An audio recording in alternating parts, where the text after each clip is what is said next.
ওয়াকফ বিল আমাদের করা নয়, এই বিজেপি সরকার করছে।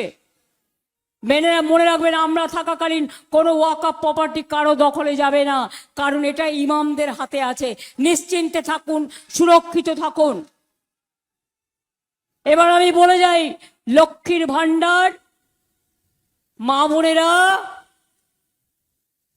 সারা জীবন পাবেন। আজীবন যদি লক্ষ্মীর ভান্ডার পেতে হয়, লক্ষ্মীর ভান্ডারের জন্য দরকার তৃণমূলের সরকার, জোড়া ফুলের সরকার। নিরাপত্তার জন্য দরকার তৃণমূলের সরকার, জোড়া ফুলের সরকার। বিনা পয়সায় রেশন পাওয়ার জন্য দরকার তৃণমূলের সরকার, জোড়া ফুলের সরকার। স্বাস্থ্যসাথীর জন্য দরকার তৃণমূলের সরকার, জোড়া ফুলের সরকার। বিনা পয়সায় শিক্ষার জন্য দরকার তৃণমূলের সরকার, জোড়া ফুলের সরকার।